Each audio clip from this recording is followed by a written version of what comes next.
내 인생에 용기가 되어준 한마디, 나만의 속도에 충실하라. 마라톤 경기를 볼 때마다 인생과 똑같다는 생각이 듭니다. 자기 속도를 유지한 채 과욕을 부리지 않고 성실하게 달리는 자가 우승하는 것처럼 인생도 그렇다는 것입니다. 먼저 되는 자가 나중 되고 나중 되는 자가 먼저 되는 것 또한 인생과 똑같습니다. 마라톤 경기를 보면 꼭 선두 그룹을 형성하는 선수들이 있습니다. 처음에는 수십 명의 선수들이 떼지어 선두 그룹을 형성하다가 30km 지점을 통과할 때쯤이면 통상 10여 명으로 줄어들고 그 그룹도 35km 지점을 지나면서 다시 반으로 줄어듭니다. 그러면 그때부터가 아주 흥미진진해집니다. 우승을 다투는 선수들이 서로 치고 나와 앞서거니 뒤서거니 달리기 때문입니다.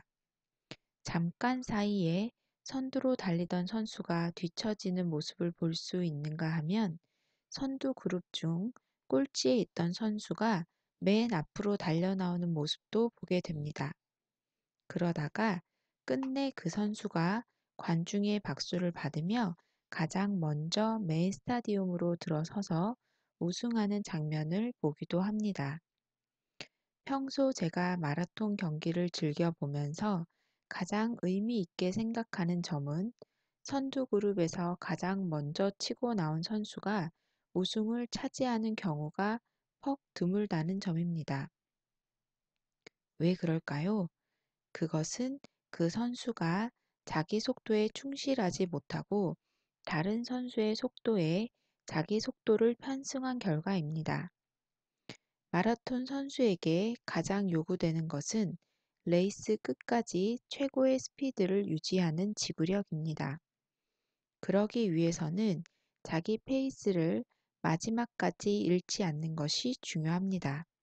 그래서 마라톤 코치들은 선수들에게 자신만의 속도를 끝까지 유지하라고 요구합니다. 이 요구는 선수들에게만 해당되는 게 아닙니다. 빠른 속도의 시대를 살고 있는 오늘 우리에게도 해당되는 말입니다. 우리는 자기만의 속도를 잊은 채 남이 빨리 걷는다고 나도 빨리 걸으려 하고 남이 빨리 달린다고 나도 빨리 달려야 한다고 생각합니다. 다른 사람이 나보다 속도를 낸다 싶으면 그것이 학업의 속도든 승진의 속도든 비즈니스의 속도든 어떻게든 그 속도를 따라잡으려고 합니다. 아니, 앞지르려고 합니다. 저만 해도 그렇습니다.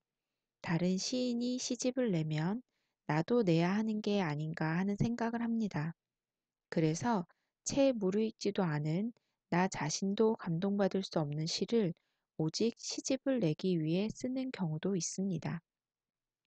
예전엔 서울을 벗어나 지방에 갈 때면 가는 길이 멀고 오는 길도 멀게 느껴졌는데 이제 KTX가 있어 그런 느낌마저 사라지고 있습니다. 이런 고속의 시대일수록 자기만의 속도가 중요합니다. 제 속도를 무시하고 속도를 내면 그만큼 많이 얻어 더 많이 잃을 수 있다고 여겨지지만 오히려 그만큼 잃어버리는 게 더 많습니다. 등산할 때 정상에 빨리 도착하려고 급히 오르면 결국 헐떡헐떡 숨이 차서 주저앉게 됩니다. 자기 속도에 맞춰 천천히 뒤에서 올라온 사람에게 결국 길을 내주고 맙니다. 흔히 직선으로 가야 목적지에 빨리 도착한다고 여기지만 등산의 경우엔 그렇지 않습니다. 미국 워싱턴대 연구팀은 산을 오를 때는 지그재그 코스가 더 효율적 이동 경로라고 발표한 바 있습니다. 가파른 직선의 산을 곧장 오르면 금세 지치기 때문에 비록 지그재그일지라도 완만한 곡선의 길로 가는 게 오히려 더 낫다는 것입니다.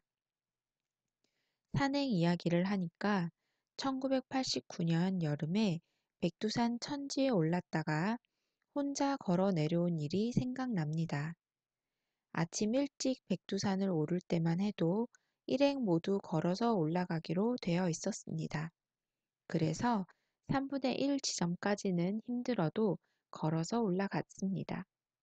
그러다가 백두산 도로 개설 작업을 하고 있던 인부들에게 돈을 주고 트럭 한 대를 빌려 천지 바로 아래 기상대까지 단숨에 올라가 버리고 말았습니다. 저는 그게 불만이었습니다. 우리 민족의 성산인 백두산을 걸어 올라가고 싶었습니다. 지금은 지정된 차량을 이용해야만 올라갈 수 있지만 그때만 해도 그렇지 않았습니다. 그래서 일행들이 다시 그 트럭을 타고 백두산을 내려갈 때 저는 트럭을 타지 않았습니다. 걸어서 올라가지 못한 백두산을 내려갈 때만이라도 걸어서 가고 싶었기 때문입니다.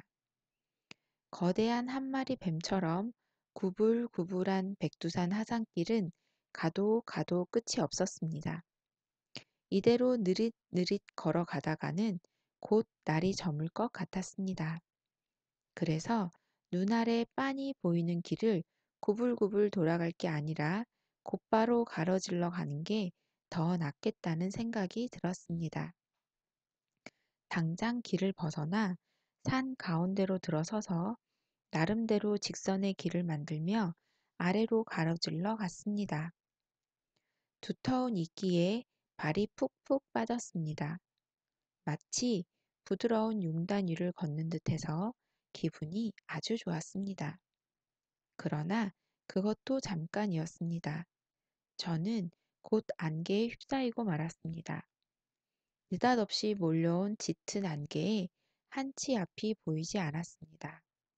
순간 죽음의 공포가 몰려왔습니다. 이대로 백두산 안개에 갇혀 죽나 하는 생각이 들어 한 발도 움직일 수가 없었습니다. 그대로 얼마나 지났을까요? 바람이 살짝 불어왔습니다. 안개가 바람 따라 슬며시 방향을 틀었습니다. 저는 살았다 싶어 얼른 구불구불한 길 쪽으로 돌아와 급히 내려왔습니다.